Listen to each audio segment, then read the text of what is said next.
नमस्कार दोस्तों, आज हम आए हुए हैं दिल्ली में रोहिणी में सेक्टर 24 में पंचशील आरोग्य पीठ के चेयरमैन शमशेर जी से आपकी बात करवाते हैं। आयुर्वेदा के बारे में जानकारी लेते हैं।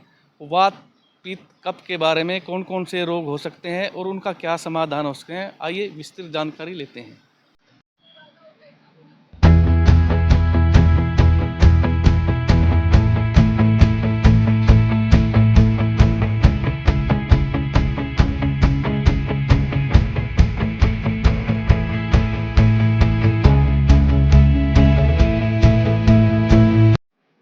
नमस्कार शमशेर जी, हमारे दर्शकों को वात कफ पित्त के बारे में, आयुर्वेदा के बारे में जानकारी दीजिए।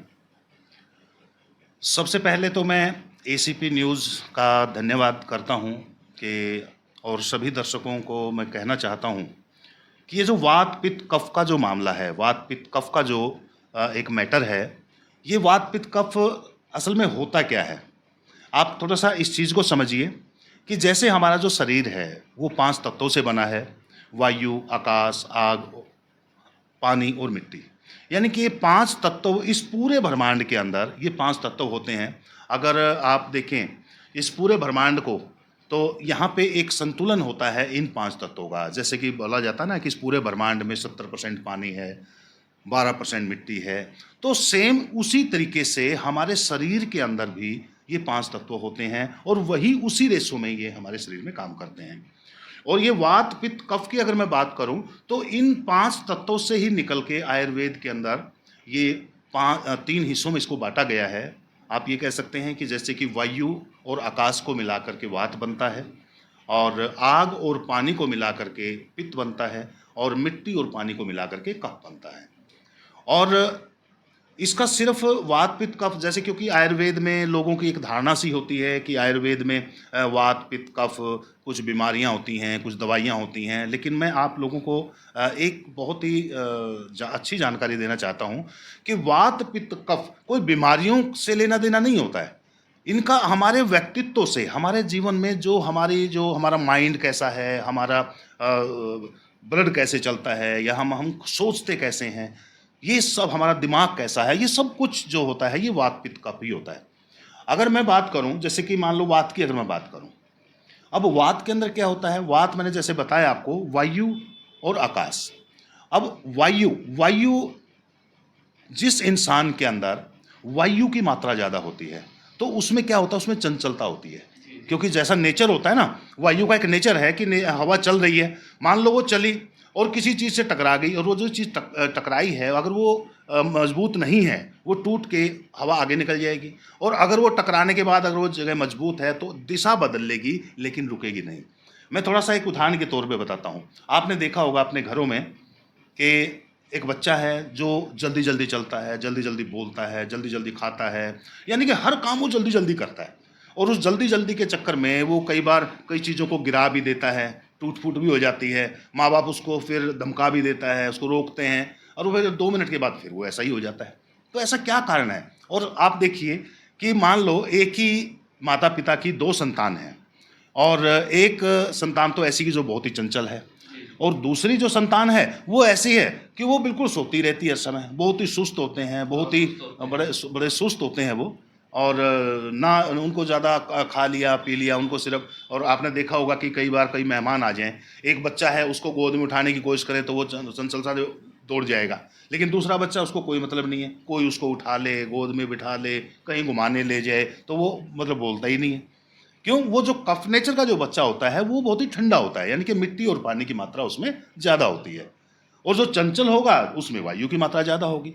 और ये जो लोग कह देते हैं ना कि भाई इसका बीमारियों से तो एक अलग मैटर है, लेकिन हम उसमें बारे में बाद में बात करेंगे। लेकिन और अगर हम बात करें लोगों का व्यक्तित्व, भी वात का जैसे मैंने बताया कि वो चंचलता होती है। जो पित्त के जो बंदे होते हैं, यानी कि अग्नि ज़्यादा जिसमें होगी, उनको क्या होगा, गुस्सा ज़्यादा आएगा, वो क्या होते हैं। लेकिन एक क्वालिटी होती है पित्त के लोगों में, जैसे कि वो उनके अंदर ना वो साहसी होते हैं, नीडर होते हैं। और कई बार 1 मिनट में उनका ऐसा स्वभाव होता है कि छोटी सी कोई बात हो जाए तो 1 मिनट में हाथ उठा लेंगे, 1 मिनट में झगड़ा कर लेंगे। तो इस तरह का कुछ नेचर होता है पित्त के लोगों का। लेकिन इस तरह के जो लोग होते हैं वो साहसी होने के साथ साथ उनके अंदर एक क्वालिटी भी होती है। उनके अंदर जैसे उनको गुस्सा आता है, अगर सामने वाला तुरंत उनसे माफ़ी मांग ले और ये कह दे कि भाई मेरे से गलती होगी, तू ही बड़ा है, तू ही सही है, तो वो एकदम से नरम दिल भी हो जाते हैं। और फिर उनके अंदर उसका एक नेचर ऐसा होता है कि वो अपना सब कुछ दे देते हैं सामने वाले को। वो ये बोलते हैं कि ये लो कोई बात नहीं, वो मदद भी करते हैं। और अगर मैं कफ की बात करूं तो कफ नेचर के इंसान जो होते हैं, जैसे मैंने बच्चा बताया कि वो बहुत ही सुस्त होता है, ठंडा होता है, वो पढ़ने में अगर उसके देखें ना तो उसको बहुत जल्दी अगर वो याद करना चाहे तो उसको याद नहीं होता।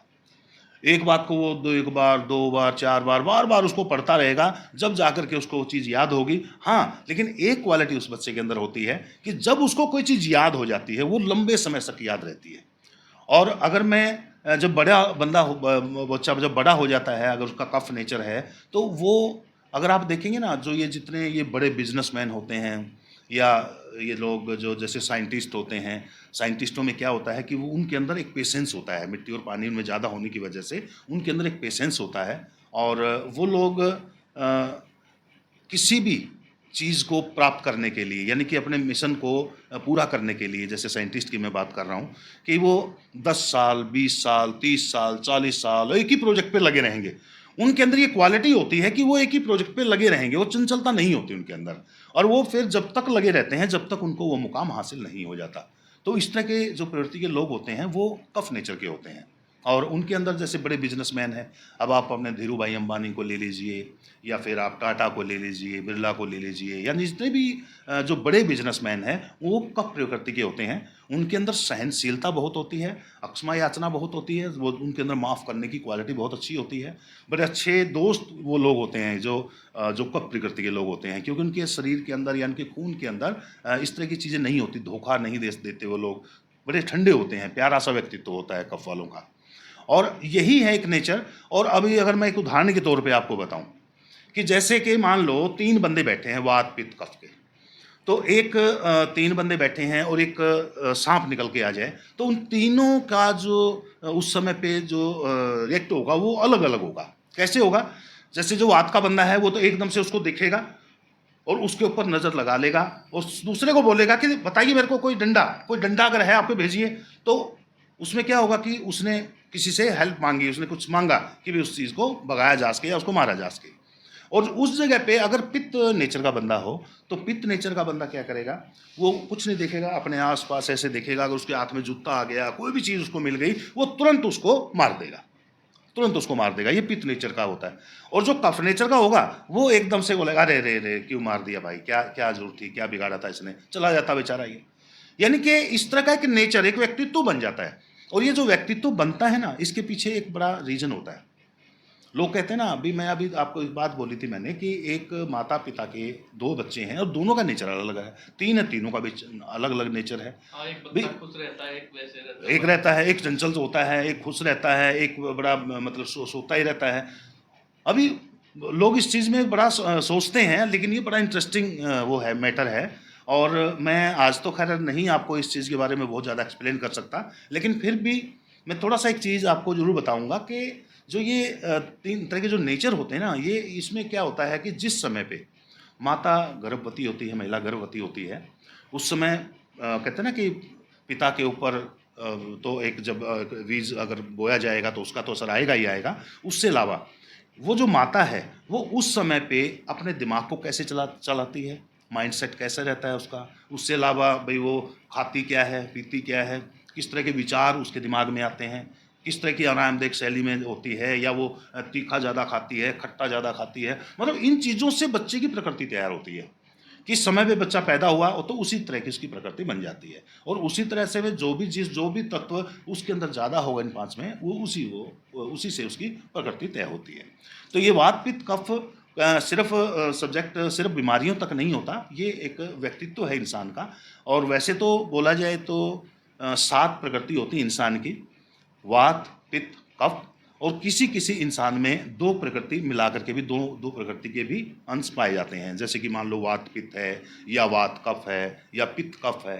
और किसी किसी इंसान के अंदर ये तीनों भी होती हैं, वात पित्त कफ, यानी कि तीनों के गुण उनमें बराबर के पाए जाते हैं। तो ये एक वात पित्त का एक मैटर होता है। अच्छा, एक सवाल और है सर हमारा। जी। वात पित्त कफ की अगर बैलेंस बिगड़ जाए, मतलब बैलेंस नहीं रहे, तो कौन कौन सी बीमारी हो सकती है, कौन कौन सी, उसका क्या अंदेशा है? नहीं, ये आपने बड़ा अच्छा सवाल किया, बड़ा अच्छा लगा मेरे को। ये मैं बताना चाहता था कि आप एक चीज़ सोचिए कि इस प्रकृति के अंदर, जैसे मैंने बताया कि पूरी सृष्टि के अंदर, पूरी प्रकृति के अंदर वही 5 तत्व होते हैं: वायु, आकाश, आग, पानी और मिट्टी। अब आप इस प्रकृति के अंदर देखेंगे कि कभी बाढ़ आ जाती है, कभी सूखा पड़ जाता है, कभी भूकंप आ जाते हैं, कभी लावा निकलता है, ज्वालामुखी फट जाते हैं। तो ये क्या कारण होता है? ये कारण होता है इस प्रकृति के अंदर किसी भी तत्व का अनबैलेंस होना। यानी कि आप ये कह सकते हैं कि जिस समय पे अगर मान लो इस पूरी सृष्टि में पानी बढ़ जाए तो तबाही का कारण बनेगा, बाढ़ आ जाएंगी, बड़ा तबाही होगी। अगर मान लो वायु बढ़ जाए, अब वायु बढ़ जाएगी तो वायु का जो कार्य होता है वो ट्रांसपोर्टेशन का होता है, यहाँ से वहाँ, वहाँ से यहाँ। यानी कि अगर बहुत तेजी से अगर हवा बढ़ जाए तो क्या होगा, उधर अस्त व्यस्त हो जाएगा, आंधियाँ चल जाएंगी, उधर का सामान उधर जाके गिरेगा, उधर का सामान उधर जाके गिरेगा, यानी कि अस्त व्यस्त हो जाएगा सब कुछ। और इसी तरह से अगर आग बढ़ जाए, गर्मी बढ़ जाए, अब जब ये भूकंप आते हैं, ज्वालामुखी फटते हैं, लावा निकलता है, तो ये जो निकलता है ये गर्मी बढ़ने से होता है। तो इस पूरी सृष्टि के अंदर जब ये 5 तत्वों का अनबैलेंस होता है तो इस तरह की तबाही आती है। तो जब हमारे शरीर के अंदर ये 5 तत्वों का जब अनबैलेंस होगा तो यहाँ भी तबाही आएंगी। अब यहाँ तबाही कैसे आएंगी मैं बताता हूँ आपको। अभी जैसे मान लो हमारे शरीर में वायु बढ़ जाए। अब वायु का काम मैंने बताया कि ट्रांसपोर्टेशन का, हमारे शरीर में वायु का क्या काम होता है मैं थोड़ा सा वो बताता हूँ। जैसे कि मैं बोल रहा हूँ, ये भी एक वायु है, वायु मेरे मुंह से निकल रही है और वायु मैं ले रहा हूँ। अगर मैं वायु कुछ समय में अगर सांस ना लूँ, वायु अंदर ना करूँ, बाहर ना निकालूँ, तो क्या होगा, कुछ टाइम में मेरा शरीर काम करना बंद कर देगा, यानी कि मेरी मृत्यु हो जाएगी। तो यानी कि हमारे लिए अहम चीज होगी। दूसरा, इस वायु का और क्या काम होता है भी, जो हमारा ब्लड सर्कुलेशन चलता है हमारे शरीर में, जो हमारा ब्लड चलता है ये वायु से ही चलता है। अगर मान लो अगर वायु बढ़ जाती है तो क्या होगा, ब्लड सर्कुलेशन तेज हो जाएगा। जब वायु से चल रहा है तो तेज हो रहा है। अब वो तेज होगा तो क्या कहते हैं ना कि बीपी बढ़ गया। अगर मान लो वायु आए तो क्या होगा, बीपी कम हो गया, बीपी कम हो गया। तो ये भी एक वायु का ही होता है। उससे अलावा अगर हमारे शरीर के अंदर वायु घट जाए, बढ़ जाए, हमारे शरीर में जैसे अपान वायु बोलते हैं, अपान वायु का काम क्या होता है, वो हमारी नाभि से और गुदा द्वार तक होती है। उस अपान वायु अगर वो बिगड़ जाती है तो हमें क्या होगा, मल मूत्र वीर्य त्यागने में कठिनाई आएगी। यानी कि जैसे कब्ज हो जाएगी, गैस बनने लग जाएगी, या हम जब बाथरूम जाते हैं, पेशाब करते हैं तो उसमें रुकावट आनी शुरू हो जाएगी। और अगर मान लो मैं महिलाओं की अगर बात करूं, अगर उनमें वात उनका बिगड़ जाता है, अपान वायु अगर उनकी बिगड़ जाती है तो उनको जैसे मंथली माहवारी में प्रॉब्लम आएगी, उनको पेट में दर्द होगा। उससे अलावा प्रेगनेंसी में भी उनको प्रॉब्लम आएंगी, जिसमें वो प्रेग्नेंट वो सही तरीके से वो प्रेग्नेंट नहीं होंगी, समय पे प्रेग्नेंट नहीं होंगी। तो ये भी एक वायु का ही दोष होता है। तो हमारे शरीर में जब कोई भी चीज़ का अनबैलेंस, उससे अलावा अब कह लो आपकी वायु और कहाँ, अभी हमारे शरीर के अंदर, जैसे कि मैं एक थोड़ा उदाहरण बताऊं कि मान लो एक बहुत बड़ा पत्थर है, उस पत्थर के अंदर वायु बहुत कम मात्रा में होगी क्योंकि वो ठोस है। और ओपन में अगर देखें तो वायु ज़्यादा होगी क्योंकि वहाँ पे उसको स्पेस मिला हुआ है। तो उसमें अगर जो हमारा शरीर है जहाँ से ठोस है वहाँ पे वायु कम होगी, लेकिन जहाँ पे हमारा शरीर में थोड़ा सा खुलापन है वहाँ पे वायु, जैसे खुलापन अगर हम ज्वाइंट की बात करें, हमारे ज्वाइंट में होता है, यहाँ कंधों में या हमारे घुटनों में, जितने भी हमारे ज्वाइंट होते हैं उन ज्वाइंट में वायु ज़्यादा होती है। और जब वायु का अनबैलेंस होता है, यानी कि जब बढ़ती है, अब एक चीज़ सोचिए आप कि हमारे जैसे घुटनों की हड्डी है वो ऐसे टच की हुई, बीच में कार्टिलेज बना हुआ है। अब वो वायु अगर बढ़ गई बीच की तो क्या होगा, उनमें वो गैप आ जाएगा। जब वो गैप आ जाएगा तो क्या होगा, अब एलोपैथी में तो सिर्फ एक ही चीज़ देखी जाती है कि वो देखेंगे, वो एक्सरे करेंगे, चेक करेंगे, चेक करने के बाद वो जब देखेंगे इसमें तो गैप आ गया, तो वो जोड़ों का दर्द हो जाता है। हाँ, जोड़ों का दर्द हो जाता ना, तो उसमें वो बोलते हैं कि यार इसका तो ऑपरेशन करना पड़ेगा क्योंकि उसमें तो गैप आ गया है। लेकिन सही मायने में अगर बोला जाए तो उनका जो वात जो बढ़ गई है, आयुर्वेद के अंदर, नेचर के अंदर कुछ इस तरह की चीज़ें हैं, अगर वो वात के ऊपर उन पर ट्रीटमेंट वो करे तो वो वायु फिर दोबारा से कम हो सकती है।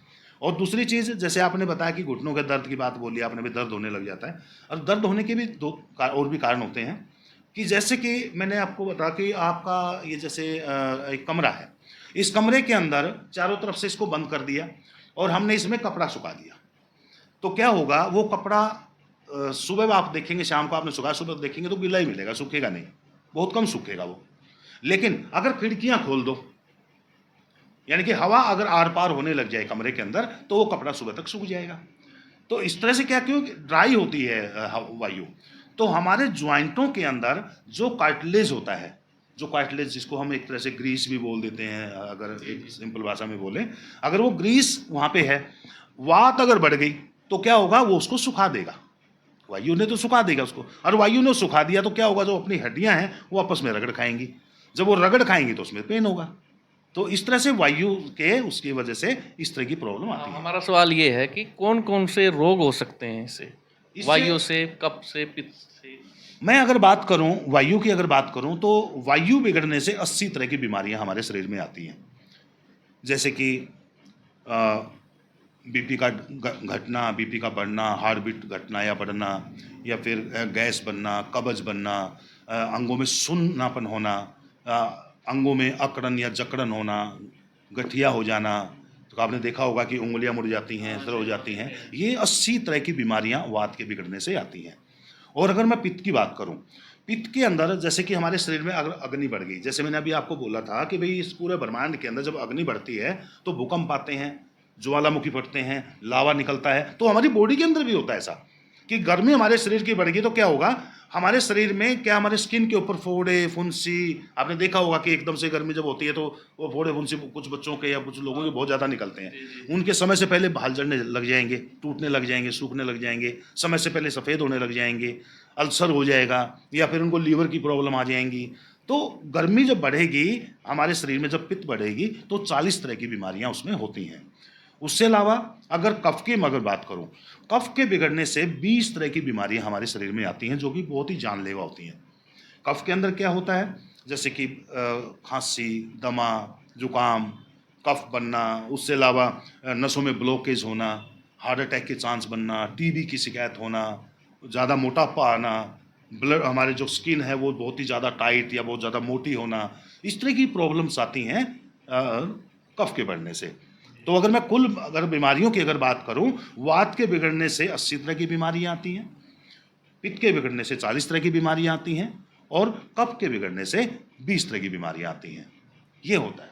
वात, कफ, पित्त जो है, इसको हम बैलेंस करने के लिए क्या करें, मतलब क्या क्या उपाय करने चाहिए, क्या सावधानी बरतनी चाहिए हमें, उसके बारे में थोड़ा बताएं। बिल्कुल आपने कहा, देखो एक चीज़ होती है, सबसे पहले तो आपको ये देखना बहुत ज़रूरी होता है कि मेरी प्रकृति क्या है, या जो बंदा बीमार है या जो बंदा बीमार नहीं है, हर इंसान को ये पता होना चाहिए कि मेरे शरीर की प्रकृति क्या है।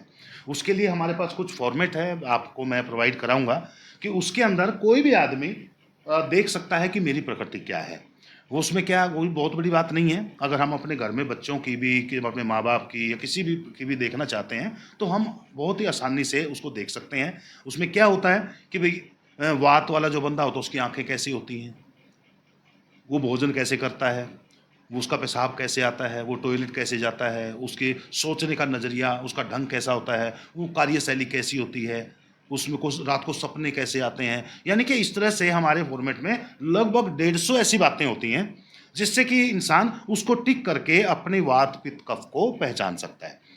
जब इंसान को ये पता लग जाए कि मेरा जो नेचर है वो वात का है या पित्त का है या कफ का है, या फिर वो दो दो तत्वों से बन के मिलके बना है, जैसे कि वात पित्त का है या वात कफ का है या पित्त कफ का है, तो इस तरह से अगर उसको ये पता लग जाए कि मेरा नेचर क्या है, मेरी प्रकृति क्या है, तो वो और आसानी से अपने आप को बीमार होने से बचा सकता है। उसमें जैसे कि मान लेते हैं कि आज क्या होता है कि यूट्यूब के ऊपर इतने चैनल भरे पड़े हैं, फ्री में ज्ञान बांट रहे हैं लोग। हमेशा किसी में देखेंगे, मान लो कोई सर्च करता है कि मेरे को अपना वजन कम करना है तो मेरे को क्या करना चाहिए, तो आपको मिल जाएगा। वो कहेंगे सुबह सुबह गर्म पानी पीना चाहिए, दिन में भी गर्म पानी पीना चाहिए, तो आपका जो फैट है वो कटना शुरू हो जाएगा, वजन आपका टूटना शुरू हो जाएगा। लेकिन ये बात सही है कि गर्म पानी पीना चाहिए, लेकिन हर प्रकृति के लिए सही नहीं होता ये। जैसे कि मान लो अगर वात की बात करें, वात का बंदा अगर गर्म पानी पी रहा है तो बहुत अच्छा है, कफ का बंदा गर्म पानी पी रहा है तो बहुत अच्छा है, कोई प्रॉब्लम नहीं है। लेकिन अगर पित्त का बंदा गर्म पानी पी रहा है तो उसके लिए प्रॉब्लम है, क्योंकि पहले ही उसकी प्रकृति अग्नि की है। गर्म में उसके पहले ही ज़्यादा है, ऊपर से गर्म चीज़ें और ले रहा है, तो उसके बीमारी के चांस और बढ़ जाएंगे। तो हमें ये जानना बहुत ज़रूरी है कि मेरे शरीर की जो प्रकृति है वो कैसी है, उसी हिसाब से मेरे को खान पान लेना चाहिए। अगर मैं बात करूँ, जैसे कि लहसुन होता है, भाई लहसुन हर घर में यूज होता है। अगर वो वात का बंदा है, वो लहसुन को खाता है, तो उसके लिए वो अमृत का काम करेगा। अगर वो पित्त का बंदा है, लहसुन खाएगा, तो उसके लिए वो जहर का काम करेगा, यानी कि वो उसकी गर्मी को और बढ़ाएगा, तो उसको वो नुकसान देगा। तो हमारे पास कुछ इस तरह के फॉर्मेट हैं, कुछ इस तरह की चीज़ें हैं कि जब अगर कोई इंसान ये देख ले कि भी मेरी प्रकृति क्या है, उस प्रकृति के मुताबिक वो फिर उनमें ये भी देख सकता है कि भी मेरे को जीवन में क्या खाना चाहिए, क्या नहीं खाना चाहिए। अगर हम उन चीज़ों का ध्यान रखें तो हम हर तरह की बीमारी से बच सकते हैं। और जिन लोगों को बीमारी हो चुकी होती है, तो उसके लिए फिर कुछ जो आयुर्वेद के जो कहते हैं ना कि कुछ जड़ी बूटियाँ, इस तरह की जो मिश्रण होते हैं हमारे पास अवेलेबल होते हैं, उनको लेकर के उनकी वात पित्त कफ को बैलेंस किया जा सकता है। और हमेशा लोगों का क्या होता है कि जब वो बीमार होते हैं, एलोपैथी में जाते हैं, अंग्रेजी दवाइयाँ लेते हैं, तो मैं इस चीज़ के ऊपर आपको सभी दर्शकों को एक चीज़ ज़रूर बताना चाहूँगा कि जो हमारी एलोपैथी है, वो इमरजेंसी के लिए एक बहुत बढ़िया चीज़ है। अगर कोई इमरजेंसी है तो उसके लिए बहुत ही शानदार, बहुत बढ़िया चीज़ है वो। लेकिन अगर आपको बिल्कुल निरोगी रहना है, तो आपको आयुर्वेद पे जाना चाहिए। क्यों? क्योंकि आप देखिए कि जो एलोपैथी जो बनाई जाती है, आप सोचिए कि भई वैसे तो प्रकृति ने, परमात्मा ने, कह लो सृष्टि ने ही सब कुछ दिया है। लेकिन जब किसी चीज़ का प्रोसेस होता है, उसको तैयार करना होता है। अभी आप मान लीजिए कि आपने कोई टैबलेट तैयार करनी है, भाई पता नहीं किस केमिकल से, जो इंसान कोई केमिकल तैयार करता है, वो केमिकल मिक्स करता है। कोई चीज़, कोई जैसे मान लो कई बार होता है भाई इसमें ओमेगा 3 लेने के लिए मच्छी के तेल का इस्तेमाल किया गया है, इसमें किसी जहर का इस्तेमाल किया गया, यानी कि बीमारी टू अकॉर्डिंग वो एक तरह से मिला जुला करके वो चीज़ें बनाई जाती हैं। अब वो चीज़ें बनाई गई, तो वो क्या हो गया, वो इंसान की बनाई हुई चीज़ें हैं, इंसान की अपनी प्रोसेस है। लेकिन अगर मैं आयुर्वेद की बात करूं, आयुर्वेद में इंसान का बनाई हुई चीज़ें नहीं है। क्यों नहीं है? अब मान लेते हैं भी किसी को जैसे माइग्रेन की प्रॉब्लम है, किसी को सेक्सुअल प्रॉब्लम है, या किसी को और किसी तरह की घुटनों की प्रॉब्लम है, तो उसके अंदर भाई हम लोग जैसे कि नेचर से, यानी कि परमात्मा की बनाई हुई जो चीज़ें, जो घास फूस इस पूरी सृष्टि में, इस पूरे ब्रह्मांड में पैदा हुआ है, अगर उसी घास फूस को निकाल के अगर हमें उस चीज़ का ज्ञान हो, भाई मान लो अश्वगंधा है, हमने ले लिया, भाई वो एक सिंपल पौधा है, वो कुछ नहीं है, प्रकृति का बनाई हुई चीज़ है वो। उससे अलावा मान लो भाई और बहुत सी चीज़ें हैं, रसना पाकर है, स्तावरी है, या फिर सफ़ेद मूसली है, और बहुत सी इस तरह की जड़ियाँ जो कि हम लोग इस्तेमाल करते हैं, तो वो एक परमात्मा की बनाई हुई, एक प्रकृति का और नेचर से बनी हुई चीज़ें होती हैं। तो आयुर्वेद जो होता है उसको दवाई हम नहीं बोल सकते, वो एक नेचर है। उस नेचर के द्वारा, अब जैसे कि मान लो आपके शरीर के अंदर पानी की कमी हो जाए, तो आप उस शरीर में पानी की कमी को कैसे पूरा करोगे? आप पानी की कमी को पानी पी करके तो पूरा करोगे। तो ये आपने पानी ज़्यादा पीना है, अब पानी कमी है तो पानी आपका पूरा हो जाएगा। उसी तरीके से अगर हमारे अंदर और शरीर में कोई कमी है, तो नेचर से जुड़ी हुई चीज़ें, जड़ी बूटियाँ, अगर हम उनको यूज़ करेंगे तो हम लोग स्वस्थ रह सकते हैं और हमेशा स्वस्थ बने रह सकते हैं। अगर हमें बीमारी भी आ गई है तो उनको हम ठीक भी कर सकते हैं। शमशेर शमशेर जी ने आयुर्वेदा के बारे में बहुत अच्छी जानकारी दी हमारे दर्शकों को। मैं कैमरामैन साहिल के साथ बच्चन सिंह, ACP न्यूज़।